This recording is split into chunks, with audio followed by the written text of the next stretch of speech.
서양 역사의 흐름을 통째로 바꿔놓은 책이 있다면 믿으시겠어요? 오늘 소개해드릴 책이 바로 그런 책입니다. 존 칼뱅의 기독교 강요. 이 한 권의 책이 어떻게 현대사회의 생각과 시스템 깊숙이 뿌리내렸는지 그 놀라운 여정을 지금부터 함께 따라가 보겠습니다. 아니 근데 이런 생각 안 드세요? 무려 500년 전에 쓰인 책 한 권이 어떻게 21세기를 사는 우리 세상의 정치, 경제, 문화 시스템에까지 영향을 미칠 수가 있었을까요? 진짜 놀랍게도 바로 이 책이 그걸 해냅니다. 단순한 종교 서적을 넘어서 아예 새로운 사회를 꿈꾸는 거대한 청사진이 되었던 거죠. 자, 그럼 첫 번째 이야기, 혁명적인 청사진으로 들어가 볼게요. 기독교 강요는 그냥 신학책이 아니었어요. 새로운 시대의 사고방식과 삶의 방식을 제시한 일종의 설계도 같은 거였죠. 칼뱅의 머릿속으로 들어가서 그가 어떻게 세상을 바꾸려고 했는지 한번 살펴보겠습니다. 먼저 이 책이 어떤 시대에 나왔는지부터 한번 봐야겠죠?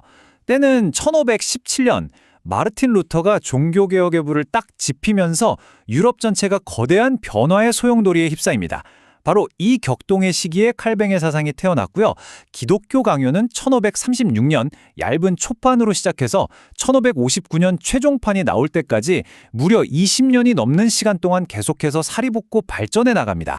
근데 진짜 놀라운 건요. 이 책의 시작은 사실 박해받던 신자들을 위한 아주 작은 안내서, 그러니까 팸플릿에 불과했다는 거예요. 하지만 20여 년에 걸쳐서 계속 고치고 내용을 더하면서 기독교 세계관의 거의 모든 것을 담은 엄청난 사상의 집대성으로 완성된 것. 이 방대하고 어려운 책을 꿰뚫는 열쇠가 뭐냐? 바로 이 첫 문장에 다 들어있습니다. 우리의 진짜 지혜는 두 부분으로 이루어져 있다.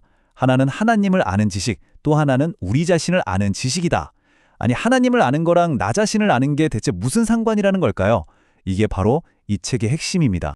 자, 바로 이어서 두 번째 파트입니다.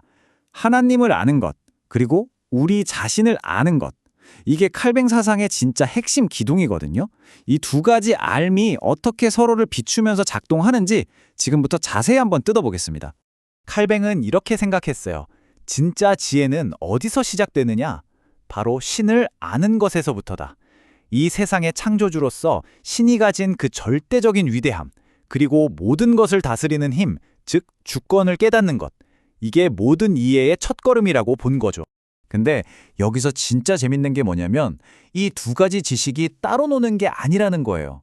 신의 완전한 위엄과 의로움을 알면 알수록 반대로 인간인 나의 연약함과 한계가 더 선명하게 보인다는 거죠. 그리고 역설적으로 내 부족함을 깊이 깨달을수록 신의 도우심, 즉 은혜를 더 간절히 찾게 된다는 겁니다. 그러니까 한마디로 이거예요. 칼뱅의 관점에서 보면 하나님을 제대로 알지 못하고는 진정한 나를 알 수 없고요. 반대로 나 자신을 제대로 보지 못하면 하나님도 제대로 알 수 없다는 겁니다.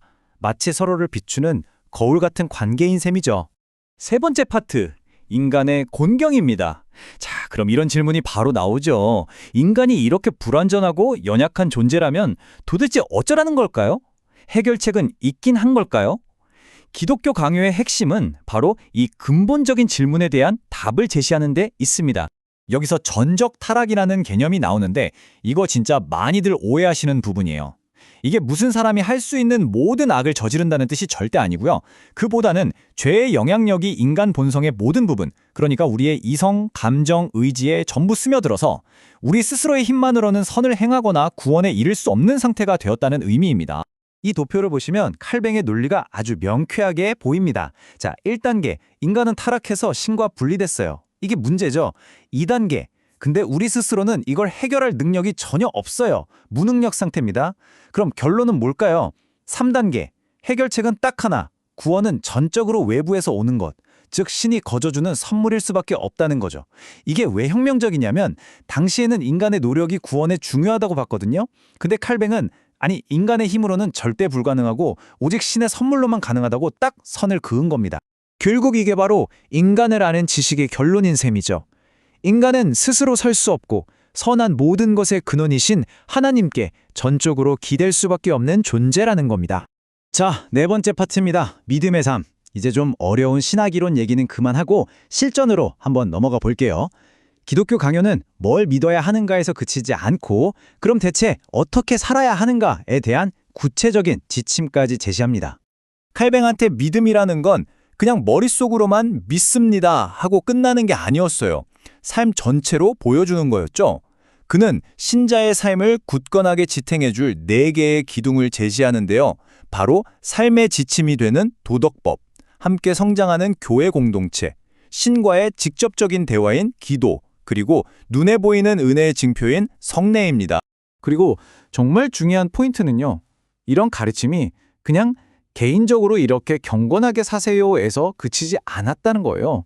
사회 전체를 조직하고 운영하는 원리로까지 확장됐다는 거죠. 실제로 칼뱅이 활동했던 도시 제네바는 그의 사상을 바탕으로 한 일종의 신정 정치의 거대한 실험장이 되기도 했습니다. 자, 드디어 마지막 파트입니다. 지속되는 유산.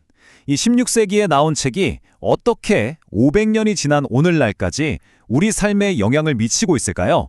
그 거대한 발자취를 한번 따라가 보겠습니다. 보시면 아시겠지만 칼뱅의 생각은 단순히 교회 안에만 머물지 않았어요. 신학은 물론이고 정치, 경제, 교육, 말 그대로 사회 모든 영역으로 뻗어나갔죠. 왕의 절대 권력에 저항할 수 있다는 생각은 대의민주주의의 기초가 됐고요. 성실한 노동을 강조한 윤리는 자본주의 정신의 토대가 됐다고 평가받기도 합니다. 또 제네바 아카데미 설립은 근대 교육 시스템에도 큰 영향을 미쳤습니다. 바로 이 지점 때문에 우리가 오늘날 이 책을 알아야 하는 겁니다. 우리가 너무나 당연하게 생각하는 것들, 예를 들면 열심히 일하는 것, 법을 지키는 것, 권력을 견제하는 것, 이런 생각들의 뿌리를 거슬러 올라가면 기독교 강요가 있다는 거죠. 말 그대로 서구 문화의 DNA에 깊숙이 새겨져 있는 겁니다. 자, 오늘 이야기를 마무리하면서 마지막으로 이런 질문을 던져보고 싶네요. 한 권의 책이 500년의 시간을 훌쩍 뛰어넘어 세상을 바꿀 수 있었다면 과연 지금 오늘날의 어떤 아이디어가 500년 후의 미래를 움직이게 될까요? 여러분의 생각은 어떠신가요?